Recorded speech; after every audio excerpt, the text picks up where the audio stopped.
ছেঁচড়া নামটা শুনতে বাজে হলেও এটা বাঙালির অত্যন্ত জনপ্রিয় একটা খাবার। নমস্কার বন্ধুরা, আমার চ্যানেলে আপনাদের সবাইকে স্বাগত জানাই। আজ যে রান্নাটা আপনাদের সঙ্গে শেয়ার করব এটাকে ইলিশের মুড়ো দিয়ে পুঁইশাক চচ্চড়িও বলতে পারেন। চলুন তাহলে দেখে নিই কিভাবে বানিয়েছি। প্রথমেই কড়াইতে সর্ষের তেল গরম করে টেম্পারেচারটা কমিয়ে দিয়ে লবণ ছড়িয়ে দিলাম। এই তেলের মধ্যেই ডুমো ডুমো করে কাটা বেগুন দিয়ে আন্দাজ মতো হলুদ দিয়ে ভেজে নিচ্ছি। বেগুনগুলো ভাজা হয়ে গেছে, এক পাশে সরিয়ে দিয়ে ডুমো ডুমো করে কাটা আলু দিয়ে দিলাম। ভাজা বেগুনগুলোকে তুলে নিচ্ছি।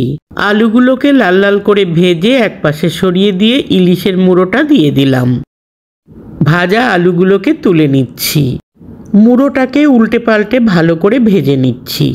মুড়োটা ভাজা হয়ে গেছে, মাঝে একটু ফাঁকা করে কালো জিরে ফোড়ন দিয়ে কয়েক সেকেন্ড ভেজে নিয়ে মুড়োর সাথে মিশিয়ে দিলাম। এখন এর মধ্যে দিয়ে দিচ্ছি এরকম করে কেটে রাখা কুমড়ো, ঝিঙে আর পুঁই শাকের ডাঁটা। সবজিগুলোকে মুড়োর সাথে মিশিয়ে দিয়ে ভেজে রাখা আলুগুলো এর মধ্যে দিয়ে দিলাম। বেশ কতগুলো চেরা কাঁচা লঙ্কা দিয়ে সব একসঙ্গে মিশিয়ে নিয়ে একটা ঢাকা দিয়ে দিলাম। 10 মিনিট পর ঢাকাটা খুলে একটু নেড়েচেড়ে দিচ্ছি। অতিরিক্ত মশলা ইলিশের স্বাদ গন্ধ দুটোকেই নষ্ট করে দেয়, তাই এটাতে বিশেষ কোনো মশলা দেব না। আন্দাজ মতো হলুদ দিয়ে সব একসঙ্গে খুব ভালো করে মিশিয়ে দিচ্ছি। আলাদা করে জল দেব না, সবজির জলেই সবজিগুলো সেদ্ধ হবে। সবজিগুলো মোটামুটি সেদ্ধ হয়ে গেছে। এই পর্যায়ে কেটে রাখা পুঁই শাকের পাতা আর আগাগুলো দিয়ে সব একসঙ্গে মিশিয়ে দিচ্ছি। সব কিছু মেশানো হয়ে গেছে, একটা ঢাকা দিয়ে টেম্পারেচার কমিয়ে দিলাম। আরও 10 মিনিট পর ঢাকাটা খুলে সব সবজিগুলো খুব ভালো করে মিশিয়ে দিচ্ছি।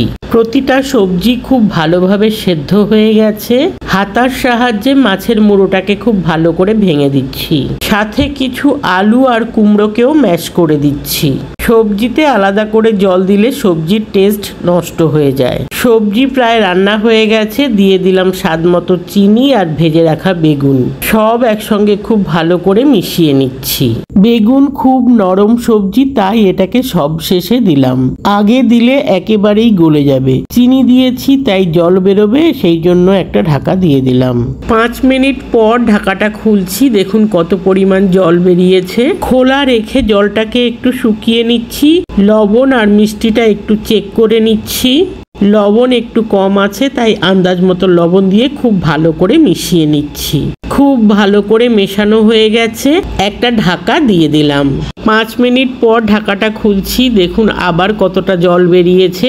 পুরো রান্নাটাই কম টেম্পারেচারে করেছি। বেগুনগুলো একদম শেষের দিকে দিয়েছি বলে বেগুনগুলো আস্ত রয়ে গেছে।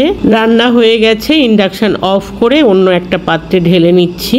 কোনো রকম মশলা ছাড়া এইভাবে ইলিশের মুড়ো দিয়ে পুঁই শাকের চচ্চড়ি রান্না করে খেয়ে দেখবেন, অসাধারণ লাগে খেতে। এর স্বাদ ভুলতেই পারবেন না। অসংখ্য ধন্যবাদ আমার পুরো ভিডিওটা দেখার জন্য এবং আমার সাথে থাকার জন্য।